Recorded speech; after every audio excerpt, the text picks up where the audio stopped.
Aaron ben Aïcha. Yosef ben Miriam. Yosef ben Miriam, Betor Sha'ar Mete Israël. Tov. On s'approche de Tisha B'Av. Abba Alenu Letova. On va voir un petit peu les dynimes de Tisha B'Av, surtout cette année où Tisha B'Av tombe Yom Rishon, dimanche. Donc c'est particulier, comme on l'a déjà dit dans les shiurim précédents, qu'il n'y a pas cette année de Shavua Shechalbo. Lorsque Tisha B'Av tombe Shabbat et il est repoussé à dimanche, il y a une machloket, est-ce qu'il y a Shavua Shechalbo ou il n'y a pas de Shavua Shechalbo? D'après le Shulchan Aruch, il n'y a pas de Shavua Shechalbo. Mais là, les Kula Alma, d'après toutes les chitotes, le fait que ça tombe dimanche, d'accord, c'est pas qu'il est repoussé c'est pas qu'il tombe Shabbat et qu'il est repoussé à dimanche, là, il tombe dimanche, donc il n'y a pas du tout de Shavua Shechalbo Tisha B'Av. Donc, pour les Ashkenazim, il n'y a pas vraiment de nafkamina. Pour les Sfaradim, il y a un nafkamina par rapport à Tisporet, se couper les cheveux, se laver le linge. Toutes ces choses-là sont interdites d'après le Shulchan Aruch. Shavua Shechalbo Tisha B'Av. S'il n'y a pas de Shavua Shechalbo Tisha B'Av, il n'y a pas le Issour de Rechitza, il n'y a pas le Issour de Kibbutz, il n'y a pas le Issour de Tisporet. Simplement, les poskim, ils écrivent se couper les cheveux. On pourrait vendredi même se couper les cheveux, mais pour une raison, par Kavod à Tisha B'Av, ne pas arriver comme un Khatan le jour de Tisha B'Av, celui qui veut se couper les cheveux, qui se coupe un peu plus tôt que... Comment? Non, d'après le Shulchan Aruch, c'est Shavua Shechalbo. Simplement, on avance par rapport au fait que quoi? Par rapport au fait que on ne veut pas arriver le jour de Tisha B'Av avec les cheveux coupés. Donc cette année, il y a tout un diyun à propos de la Havdalah. Comment on fait pour la Havdalah? D'abord et avant tout, il faut savoir que le jeûne de Tisha B'Av, contrairement aux autres jeûnes, démarre à partir de la Shkia. Tous les autres jeûnes, ils démarrent à partir du matin. Celui-là, il démarre non seulement, c'est pas simplement, il y a une double khumra pour le jeûne de Tisha B'Av. C'est non seulement qu'il commence la nuit, d'accord, différemment des autres jeûnes, mais en plus, le Ben Hashmashot, Safek Yom, Safek Laila, Ben Hashmashot de Tisha B'Av aussi, il est interdit. On aurait pu dire, ça fait que des Rabbanan et Kula, on aurait pu manger pendant Ben Hashmashot. Simplement, la Khumra de Tisha B'Av, elle est tellement importante que Chazal ont donné à Tisha B'Av le même statut que Kippour. Et de la même manière que Kippour, ça fait que de Raïta les Khumra, on commence à partir de la Shkia. Pareil, Tisha B'Av démarre à partir de la Shkia. Donc, la Shkia, c'est vers environ 7h30, 8h moins 20, environ dans ces eaux-là. À partir de là, on doit arrêter Tisha. On doit arrêter de manger Seuda Shlishit. Donc c'est pour ça, cette année, il faudra avancer. Mincha, Seuda Shlishit sera plus tôt que d'habitude. Parce qu'en général, Seuda Shlishit, on déborde Seuda Shlishit dans Ben Hashmashot. En général, on commence Seuda Shlishit avant la Shkia et on continue dans Ben Hashmashot, n'est-ce pas? Là, il faudra faire attention de ne pas dépasser la Shkia. Pareil pour les autres Inouïm, par exemple, Neilat Sandal. Neilat Sandal également, il faudra faire attention de ne pas avoir des chaussures pendant Ben Hashmashot. Comment on fait? D'un côté, on n'a pas le droit de montrer un signe de Avelut actif pendant Shabbat. Donc l'idéal, c'est après, en revenant de Mincha, enlever les chaussures en cuir, mettre des pantoufles, des choses comme ça. D'accord? Des choses qui ne sont pas problématiques pour... Donc d'un côté... c'est pas Nikar, on l'a fait pour être à l'aise à la maison. C'est pas Nikar. D'un côté, on rentre pas dans Tisha B'Av avec les chaussures en cuir. Et comme ça, on a évité les problèmes. D'accord? Maintenant, qu'est-ce qu'il en est à propos de la Havdalah? En Bichila, il y a des Rishonim qui disent qu'il n'y a pas de chiyuv de Havdalah, puisqu'on ne peut pas la faire Motzei Shabbat. Il n'y a pas de chiyuv de Havdalah. La halacha, elle est que la Havdalah, elle est repoussée. La Havdalah, elle est repoussée à dimanche soir.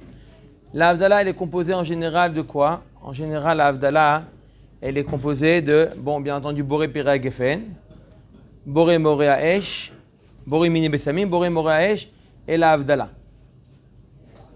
D'accord? Boré Mini Bessamim et la la Havdalah.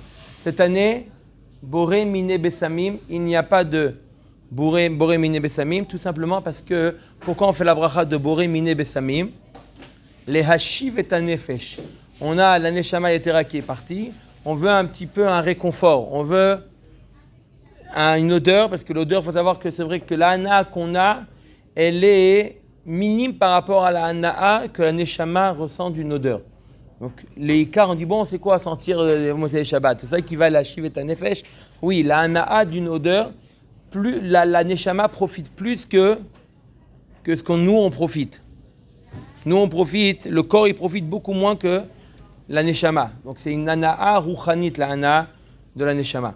D'accord? Cette Hana'a, on ne permet pas à Tisha B'Av d'avoir cette Hana'a-là, à Tisha B'Av. Pourquoi? Comme c'est un jour de Inouï, on n'a pas cette Hana, donc il n'y a pas de Boré Miné Bessamim. Est-ce que la bracha de Boré Miné Bessamim elle est repoussée au lendemain? Non, puisque à Varzmano, Batel Korbano, puisque maintenant c'est plus le moment où on ressent le manque.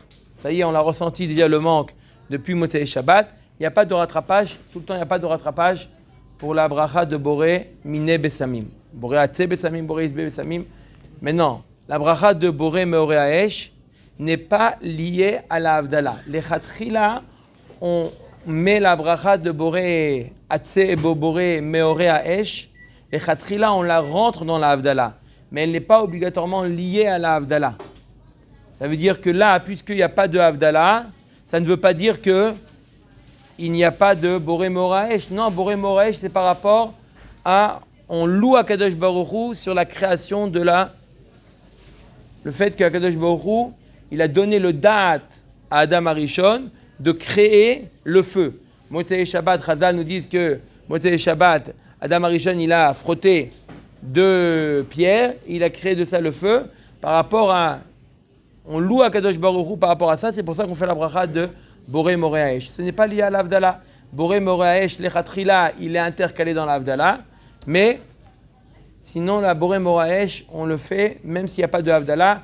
Donc il faut savoir que cette année, même lorsqu'on ne fait pas l'Havdalah Motzei Shabbat, nous sommes obligés de faire la bracha de Boré Meoré Haesh. Alors, en général, à la synagogue, ils le font. À la synagogue, le Shaliach Tzibour, il fait la bracha de Boré Meoré Haesh. Mais 2 remarques à ce niveau-là. Premièrement, ça c'est valable pour les hommes. Les femmes à la maison, il faut leur dire, ne pas oublier de faire la bracha de Boré Meoré Haesh. D'accord? Les femmes aussi sont tenues de faire la bracha de Boré Meoré Haesh. Le Biur Halacha, Rabbi Chafetz Chaim, dans Biur Halacha, il est mistapek, est-ce que les femmes, elles ont le chiyuv de faire Boré Meoré Haesh? Mais les poskim sfaradim, ils écrivent à l'unanimité que les femmes sont chayavot de la bracha de Boré Meoré Haesh. Et donc, même lorsqu'il n'y a pas de Havdalah, elle est chayavet, la femme, de la bracha de Boré Meoré Haesh. Donc, elle doit faire à la maison Boré Meoré Haesh. Mis à part le inyan que les femmes doivent faire à la maison Boré Meoré Haesh, d'accord?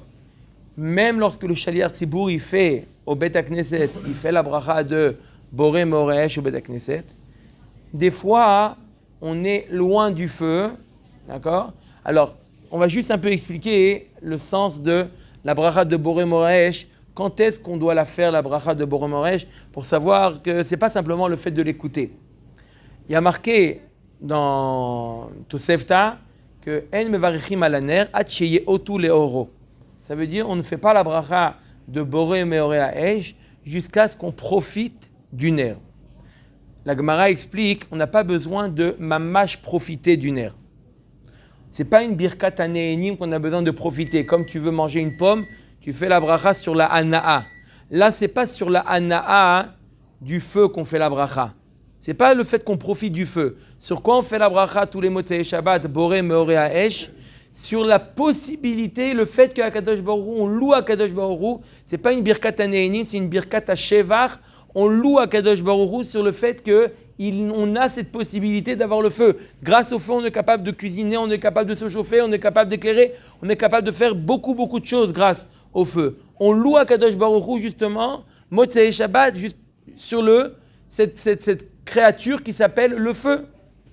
Le fait qu'Akadosh Baruch Hu a donné le da'at à l'homme de créer le feu, s'il n'avait pas donné le da'at à l'homme de créer le feu, aujourd'hui on serait encore à à l'époque avant préhistorique. D'accord? Combien de Anaa on retire du feu? Combien de Anaa on retire du feu? Et tout ça grâce à quoi? Faut pas oublier grâce à quoi? Grâce au fait qu'Akadosh Baruch Hu, il a donné le da'at à l'homme. Si Akadosh Baruch Hu ne donne pas le da'at à l'homme, l'homme ne peut rien faire. Ata chonen l'adam da'at. S'il n'y a pas le da'at dans l'homme, l'homme il peut rien faire. Il n'y a pas que moi Akadosh Baruch Hu, tu sais quoi? Moi je me débrouille très bien. Toda Rabba, chacun. Akadosh Baruch Hu, c'est lui qui donne le da'at à chaque instant. Donc on fait la bracha de Boré Moresh. En réalité, la bracha, on remercie Akadosh Baruch Hu d'avoir donné le da'at à l'homme, d'avoir créé le feu. Donc, qu'est-ce qu'il nous dit Chazal? Acheyeotu leoro. Ça veut dire quoi Acheyeotu leoro? Jusqu'à qu'on puisse profiter. Le Dieu, on n'a pas besoin de profiter de feu Motzei Shabbat pour faire la bracha de Boré Moresh. Comme j'ai dit, c'est pas une birkat hanehenim. Birkat hanehenim, j'ai pas le droit de faire Boré Peri Haetz si je colle pas à la bracha la achila de la pomme. Impossible. Mais là, ce n'est pas une birkat hanehenim, c'est une birkat hashevach. On loue Akadosh Baruch Hu sur la créature du feu. Donc quoi? J'ai pas besoin juste simplement à la lumière, je peux faire cette bracha-là. Dès que je vois le feu, je peux faire cette bracha. Simplement. Pourquoi? Qu'est-ce qu'on fait en approchant les mains? La Gemara nous dit qu'il faut être suffisamment proche. Il faut être suffisamment proche de la flamme pour pouvoir en profiter. Qu'est-ce qu'on appelle en profiter? La Gemara nous dit pouvoir faire une distinction, pouvoir distinguer deux pièces de monnaie différentes. D'accord? Pour vous donner un exemple, si vous vous rappelez un 50 centimes à l'époque des francs, d'accord? Vous voyez la différence entre 50 centimes et une pièce de 1 shekel. Quelle intensité de luminosité on doit avoir pour faire la distinction entre deux pièces qui se ressemblent au niveau de la taille, au niveau de la couleur, mais simplement, ce qui est gravé est différent. Combien d'intensité de lumière on doit avoir pour distinguer? Alors des fois, on n'a pas tout le temps, Motzei Shabbat, la possibilité de faire l'expérience pour savoir est-ce que je suis suffisamment proche pour faire cette distinction-là. Alors Chazal nous dit, il y a un autre moyen. Tu n'as pas une pièce de 1 shekel et une pièce de un demi-franc, il y a une autre technique. Tu peux approcher ta main et distinguer entre l'ongle et le doigt et la chair. Si tu arrives à distinguer dans l'obscurité, tu ne peux pas faire la différence entre l'ongle et le reste du doigt. Mais si tu arrives à faire la distinction entre l'ongle et le reste du doigt, c'est la preuve que tu es suffisamment proche pour pouvoir être, tu peux dire que tu es né de cette lumière-là. D'accord? Donc, à propos... Est-ce que le lendemain, lorsque j'ai besoin vraiment du feu, est-ce que la veille, j'en ai pas besoin réellement, ou c'est la lumière simplement qui m'impose? Pourquoi j'en ai pas besoin vraiment du feu? J'ai pas besoin de m'éclairer, j'ai pas besoin de me chauffer. C'est vrai que j'ai pas besoin de cuire, mais dès que Shabbat est fini, bien entendu, même si c'est Yom Tov, Motzei Shabbat, le feu est indispensable tout le temps, sauf Shabbat, on ne peut pas l'utiliser, et sauf Yom Kippour. Mais les autres jours de l'année, on peut l'utiliser. C'est vrai qu'on n'a pas besoin de cuisiner, mais on peut s'éclairer grâce à la lumière, on peut, ou pour les enfants, cuisiner pour les enfants. Donc dès le moment que j'ai le droit, c'est pas par rapport à ce que je vais utiliser le feu. Dès que de nouveau pendant tout Shabbat, je n'ai pas eu la possibilité, et Motzei Shabbat maintenant, et en plus Motzei Shabbat, c'est pas simplement au fait que je n'ai pas pu l'utiliser. À Yom Kippour, c'est par rapport au fait que je n'ai pas pu l'utiliser, mais Motzei Shabbat, c'est parce que le feu, il a été découvert Motzei Shabbat. Donc par rapport à ça, la bracha de Boré Moraesh ne peut être dite que Motzei Shabbat toute la nuit jusqu'à Alot HaShachar. Jusqu'à Alot HaShachar, on peut faire encore Boré Moraesh. Par exemple, des fois ça arrive, quelqu'un est dans un hôtel, il est quelque part, et ils ont fait Havdalah, il n'y a pas de feu. Ils n'ont pas prévu la bougie, ils n'ont pas prévu le feu, ils n'ont pas de feu. Qu'est-ce qu'on fait? On fait Havdalah. La bracha de Boré Moraesh n'est pas Me'akev. Ne pas oublier simplement, quand vous rentrez à la maison, d'accord, avant d'aller dormir, faites la bracha sur un air, Boré Moraesh. Boré Moraesh, on ne fait pas sur l'électricité Boré Moraesh, puisque il faut la flamme à l'état naturel. Et l'électricité, même s'il y a une ampoule avec un filament, le fait qu'il y a l'ampoule elle-même qui fait écran entre moi et le filament, on ne peut pas faire le shevar le plus ressemblant de l'époque où le nerf a été découvert. C'est-à-dire un nerf qui a été sans... Il y a même un nidon dans les poskim, est-ce que les lunettes, ça fait écran ou pas? Non, les lunettes sont considérées comme la personne elle-même. Mais là, l'ampoule, elle est considérée comme obstacle entre le filament, qui serait le feu, et la personne.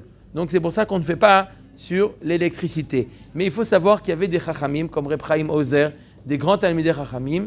Davka, il faisait Motzai Shabbat, je vous parle d'il y a 100 ans de ça, des gdolim, qui faisaient la Havdalah Davka sur l'électricité. Pourquoi? C'est une marloquette. Pourquoi ils font... C'est une marloquette. Eux, ils pensaient comme ça. Mais ok, quand il y a une marloquette, on nous dit à Div de sortir de la marloquette. Pourquoi faire Davka? Vous savez pourquoi ils faisaient Davka? De quoi? Alors, je vais expliquer pour un Dakanerot. D'abord, pourquoi ils faisaient Davka sur l'électricité Motzei Shabbat? Parce qu'à l'époque, ce n'était pas perçu l'électricité comme Avara. Au départ, aujourd'hui, c'est la pire des Averot. Aujourd'hui, celui qui allume la lumière Shabbat, c'est la pire des Averot. C'est-à-dire qu'il peut faire Borer, il peut faire Bichoul, il peut faire toutes les Melachot, Tochen, Lâche, toutes les Lametet de Melachot, mais allumer le feu, ça s'appelait Mechalel Shabbat. D'accord? Allumer le feu. Allumer l'électricité, c'est la pire des Melachot. Il faut savoir qu'il y a un avis dans la Gemara, Bichlal, c'est la moins grave. Avara, il y a un avis, Rabbi Yossi nous dit Avara, l'elav yatsa. C'est-à-dire que sur toutes, il y a un avis dans la Gemara, la halakha n'est pas comme lui, mais il y a un avis dans la Gemara qui dit que toutes les lametet melachot, beshogeg chayav khatat, bemezid, chayav skila. Mais pour Avara, le fait qu'il y a marqué mefourage dans la Torah, lo tevaru esh bechol moshevotechem beyom hashabbat, c'est l'elav yatsa. C'est-à-dire quoi l'elav? C'est différent des autres melachot, et donc là c'est simplement un lave, simplement malkout, il n'y a pas de skila. Lui il pense davka, ce qui nous paraît le pire, il est marqué mefourage dans la Torah, loteva rouesh, ce qui nous paraît, voilà, il est marqué dans la Torah, c'est marqué noir sûrement, les autres c'est marqué lotaasu kol melacha. Ok, on n'a pas le droit de labourer, on n'a pas le droit de semer, on n'a pas le droit de faire borer, on n'a pas le droit, etc. Tout ça c'est marqué lotaasu melacha. Donc on aurait pu penser que loteva rouesh bechol mojoterem beyom hashabbat, ça vient nous dire, ça c'est plus grave. Et bien Rabbi aussi, il pense que non. Ça vient nous apprendre que ça c'est moins grave que les autres. Tous les autres, c'est chayav, ce qu'il a. S'il a fait bémézid. Et l'autre eva arouesh, avara, les laves. C'est un lave simplement. Non, pourquoi il est sorti du klal? Non, la halakha, les chalek yatsa. Les chalek yatsa. Machloket dans la Gemara. Machloket, c'est pour ça qu'il dit la halakha, elle n'est pas comme Rabbi aussi. La halacha, les chalek yatsa, ça veut dire c'est pourquoi la Torah l'oteva arouesh, pourquoi il est sorti du klal, pour nous dire que on est chayav chatat beshogeg sur chaque melacha.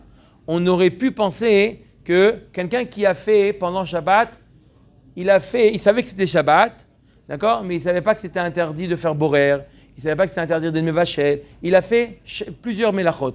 Il est chayav sur chaque melacha, il est chayav d'un korban khatat. Comment la Torah nous l'a allusionné? On aurait pu dire, bon, il amène un korban khatat parce qu'il a mangé, parce qu'il a transgressé Shabbat, il doit amener un korban khatat. Non, il amène un korban khatat par melacha qu'il a transgressé. D'où on l'apprend de l'eau tevarouesh. Le fait qu'il est sorti du lot, pour te dire de la même manière que l'avara faisait partie du klal, et il est sorti du klal pour t'apprendre de la même manière que avara il est chayav de manière indépendante. Chacune des melachot, on est chayav de manière indépendante. Ah, il n'y a aucune raison à ça. On aurait pu prendre une des 39. Simplement, il fallait bien prendre une des 39. On aurait pu prendre une des 39. On a choisi la Torah, elle a choisi l'oteva rouesh. Mais d'après cet avis, non, il n'y a pas de différence. La Torah, elle aurait pu dire l'otivror, l'otevachel. Ce que tu elle a choisi l'oteva rouesh. Bechol mojvotechem beyom hashabbat. D'accord? avec le mot Bechol Moshvoterem, il y a aussi d'autres drachot. D'accord? Il y a d'autres drachot. D'accord? Il n'y a pas que... Donc, pour revenir à Reb Chaim Ozer, qu'est-ce qu'il faisait? Lui, il faisait la Havdalah Davka sur Boré Moraesh, Davka sur l'électricité. Pourquoi? Comme je disais, à l'époque, ce n'était pas quelque chose de connu à Tkedekar que l'électricité, c'était Deoraita. Donc, pour pouvoir instaurer, pour pouvoir inculquer, pour pouvoir que ça rentre chez les gens que Béhémet, la Havara, allumer l'électricité, c'est l'autre, ça s'appelle Esh. Il disait Boré Morea Esh. Moins ça rentre dans l'esprit. Boré Morea Esh, il faisait ça. Mais la halakha, elle n'est pas comme lui. La halakha, on ne fait pas Boré Morea Esh sur l'électricité. Comme j'ai dit, le fait que c'est enrobé, il y a une mechitza. Ça, c'est d'après le Chazon Ish. D'après le Chazon Ish, dans toute électricité, il y a bonnet vesoter.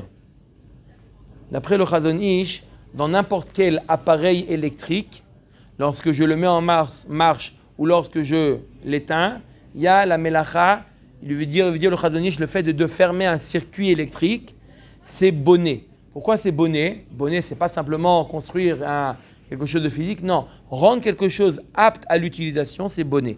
Donc, lorsque le circuit électrique il est ouvert, il ne peut pas fonctionner. L'appareil qui est relié au circuit électrique ne peut pas fonctionner. Dès que je le ferme, j'ai créé ici un champ où l'électricité peut passer.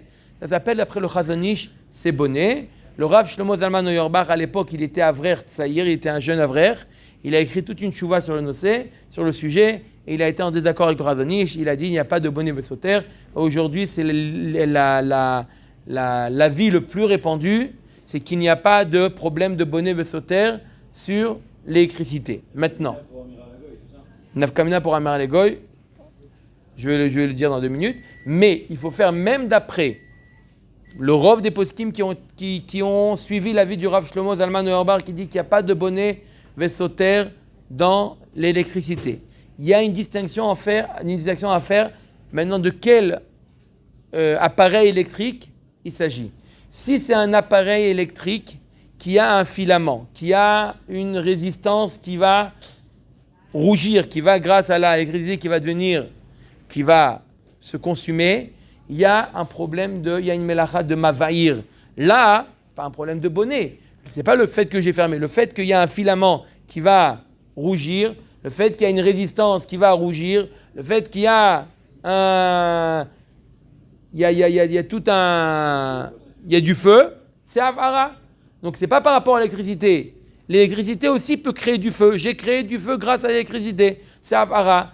Mais si c'est un autre appareil électrique qui n'a pas, par exemple, un ventilateur, du mazgan, ça c'est un appareil électrique qui n'a pas de gouffrimum, qui n'a pas des résistances qui vont devenir rouges, ça, il n'y a pas le problème de bonnet, comme on vient de dire, et il n'y a pas le problème de havara. Il y a un autre issour d'Erabanan qui s'appelle molid.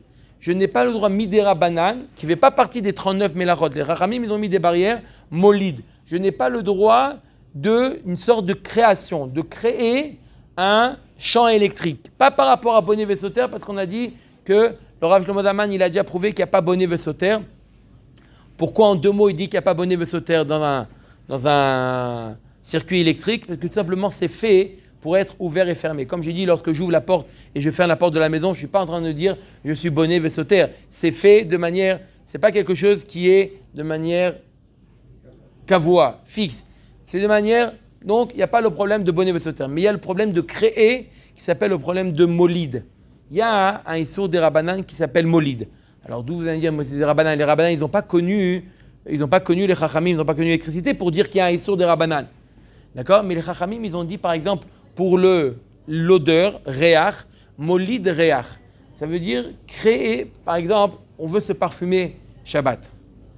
D'accord? On a le droit de se parfumer Shabbat? Oui. C'est pas Tisha B'Av. Shabbat, on a le droit de se parfumer, il n'y a aucun problème, on a le droit de se parfumer. Mais lorsqu'on se parfume Shabbat, il faut faire attention que le parfum ne touche pas les vêtements.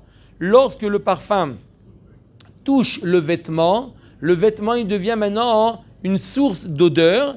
Et c'est comme si que les Chachamim, ils ont vu ça comme une sorte de molide, comme si que je crée quelque chose. J'ai créé quelque chose, une source ici. Le fait qu'il soit imprégné dans le vêtement, ça va diffuser là où je vais transporter le vêtement, et ça s'appelle molide. Sur le corps, sur la peau, il n'y a pas, puisque le fait que la peau, c'est toujours, ça se régénère, il y a toujours la transpiration, et c'est pas quelque chose qui reste, d'accord? Mais sur un vêtement, l'odeur, elle reste, elle s'imprègne, elle reste beaucoup plus que sur le corps. Donc, sur un vêtement, faire attention de ne pas se parfumer. Sur la peau, il n'y a pas de problème. Une fois, on a posé la question au Rav Moshe Feinstein. A-t-on le droit de se parfumer Shabbat? Comme ça que la question a été posée. Le Rav Moshe Feinstein, il a répondu, pour un homme, oui. Pour une femme, non. On n'a pas compris. C'est très concis. Pour un homme, oui. Pour une femme, non. On aurait pu penser le contraire, quelque chose. Non. Davka, on lui a dit, Rav, c'est pas le contraire. Non. Pour un homme, oui. Pour une femme, interdit. Il dit pourquoi? Il dit, un homme, si on lui dit de ne pas faire sur les vêtements, un homme, il n'est pas makpid. C'est pas grave. Du moment qu'il sent bon, il n'a pas besoin. Ça dépend des hommes. Il y a des gens qui sont différents. Mais en général, un homme, il sent bon quelques instants, ça lui suffit. C'est pas besoin. Une femme, elle va faire exprès de parfumer également un petit peu les vêtements, parce que c'est très bien que sur les vêtements, ça s'imprègne et ça dure beaucoup plus longtemps. Quelqu'un qui veut mettre du parfum, s'il met simplement sur le cou le parfum, ça va tenir beaucoup moins que si jamais il met du parfum également sur le col. Ça va tenir, quand c'est sur l'habit, ça va tenir plus longtemps. En général, l'homme se parfume quand il sort de la douche, alors que la femme, elle se parfume quand elle est habillée. Ça, je ne sais pas ça. Non, un homme, il ne peut pas du parfum habillé. Déodorant, oui. Non, mais le parfum, je parle. Déodorant, oui. Mais le parfum, on ne met pas le parfum quand on est habillé. Il a décidé comme ça. Absolument. Le parfum, il est sous la douche. Non, déodorant, oui, mais parfum, les hommes, ils ne mettent pas. Bon, il y a des parfums d'hommes. Je parle de parfums d'hommes. D'accord? Donc il y a le problème de molide. De là est né quel rapport entre une devinette? Quel est le rapport entre le parfum et le ventilateur? Vous avez compris la réponse. Pour Shabbat, dans le parfum, il y a le problème de molide. Le fait de mettre du parfum sur un morceau de tissu, c'est molide. C'est une sorte de... Je crée quelque chose, un support à l'odeur. Pareil, lorsque je ferme un circuit électrique, je crée ici un support à le fait que l'électricité peut se déplacer. Donc c'est un issour midérabanan. Tout ce qui n'est pas. Donc c'est pour ça que j'ai dit, d'après le Chazon Ish, dans tout appareil électrique, il y a un issour de Deoraita. La halacha, elle n'est pas comme le Chazon Ish. Comme j'ai dit, la halacha, elle n'est pas comme le Chazon Ish. La halacha, elle est qu'il n'y a pas de problème de bonnet vessoter pour l'électricité. Mais il y a un problème. Ça va dépendre de quoi? Ça va dépendre de quel appareil électrique il s'agit. Si c'est un four, si c'est une plaque électrique, une plata, si c'est une lumière avec un filament, si c'est un néon aussi, il y a un néon, il y a aussi un starter qui allume il y a un filament aussi dans le starter, comme ça ils ont découvert qu'il y avait un filament dans les néons. Ça c'est, d'après tout le monde, c'est avara, c'est deoraita. Donc on ne pourra pas demander dans un cas de tzorer, on ne pourra pas demander à un goy. Par contre, si c'est le masgan, si c'est un ventilateur, si c'est des LED, d'accord, tout ça c'est des rabanan, et bimkom tzorer gadol, on pourra demander Shabbat à un goy d'allumer. D'accord? Pour revenir juste à l'union de Boré Moré Haesh, donc on a dit que le vracha de Boré Moré Haesh devait se faire impérativement, que peu importe s'il y a de la Havdalah ou il n'y a pas la Havdalah, elle doit se faire la bracha de Boré Moré Haesh impérativement Motsaï Shabbat jusqu'à Alot HaShachar et pas plus tard que Alot HaShachar. Donc peu importe. Donc quelle doit être ma proximité par rapport au nerf, ma proximité par rapport au nerf avant la bracha, parce que je dois d'abord pouvoir être né avant de faire la bracha. Donc ma proximité par rapport au nerf, elle doit être de quoi faire la distinction dans l'obscurité grâce au nerf simplement. C'est pour ça qu'il vaut mieux éteindre le chashmal pour mamage, pour profiter, parce qu'en réalité, on n'a pas besoin de profiter comme j'ai dit, mais on doit avoir l'aptitude de profiter. Quelle est l'aptitude de profiter? De quoi être proche du nerf, de quoi pouvoir faire la distinction entre l'ongle et la peau, d'être suffisamment proche. Et souvent dans les batek nisiot, fait la bracha, combien de personnes peuvent être suffisamment proches du nerf pour pouvoir dire que j'ai pas besoin de profiter. Pas après dit voilà, on a entendu au cours qu'il faut profiter. Je ne dis pas qu'il faut profiter. On n'a pas besoin de profiter, mais on doit pouvoir il faut que ça soit apte à y profiter. Il faut que je sois suffisamment proche que si jamais j'ai 2 pièces, je peux le faire. Et si je suis à 2 mètres ou 3 mètres du Shaliar Tzibour qui fait la bracha de Boré Moraesh, je ne suis pas acquitté de cette bracha. Donc il dit, à moins quelqu'un qui soit proche du Shaliar Tzibour, il peut. Sinon, il vaut mieux le faire. D'après moi, il vaut mieux le faire à la maison, à Motsaï et Shabbat, avant d'aller au Bet HaKnesset, de le faire à la maison pour... En plus, il fait acquitter sa femme, parce que s'il peut dire à sa femme, elle peut l'oublier. Avant d'aller au Bet HaKnesset, de faire la bracha sur un air Boré Moraesh, et Zéou Shalom à Israël. Avant de faire Atachon, il a dit Baou Ramavdi Ben Kodesh Lechol, ça suffit. Dès qu'il a dit dans Baou Ramavdi Ben Kodesh Lechol, il y a Shomea Keoné, il peut m'acquitter de la bracha. Mais là, je ne suis pas devenu Chayav Bichlal. Tant que je ne suis pas proche, je ne suis pas Chayav. Le Chiyuv, c'est lorsque je me suis proche, là je suis Chayav. Tant que je ne suis pas proche. Alors, c'est pour ça que je dis, c'est pas le critère, c'est pas la voir ou pas voir la flamme. Est-ce que je peux, là où je me trouve, en profiter? Je n'ai pas besoin d'en profiter. D'un côté, je n'ai pas besoin d'en profiter. Ça ne suffit pas de la voir, la flamme. Il faut pouvoir en profiter. Il faut pouvoir en profiter. Est-ce que je suis suffisamment proche? Sinon, je ne suis pas chayav du nerf encore. Ou on peut faire après la tuila, en revenant, après les keynotes. Si tout le monde est réveillé, on peut faire là-bas. D'accord? On peut faire en rentrant à la maison aussi, mais là-bas, au Bet HaKnesset, il ne faudra pas rentrer dans des sfekot. Est-ce que je suis acquitté ou pas acquitté? Dire clairement, ça ne sert à rien de me bousculer. D'accord? Il y a beaucoup de monde, de s'approcher, etc. Mamash, il faut, je dis bien encore une fois, je vais bien mettre l'accent dessus parce que ça soit clair. Je n'ai pas besoin d'en profiter. Je dois avoir, il faut que ça soit ce que je peux en profiter. Il faut pouvoir en profiter.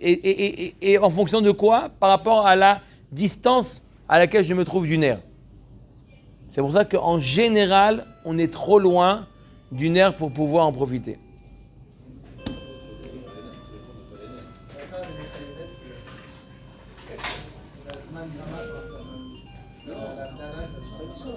Alors, est-ce que l'Avdala c'est mitzvah tassé chez Azman Grama?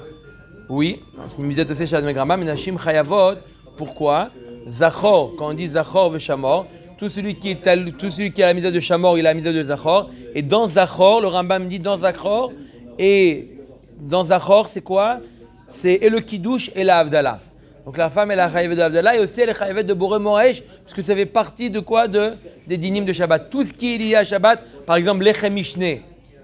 D'accord? C'est un din de Rabbanan, l'Echem Mishné. Les femmes, elles sont aussi chayavot. Tout ce qui est là à Shabbat, aussi bien les hommes et les femmes sont chayavim de la Avdala.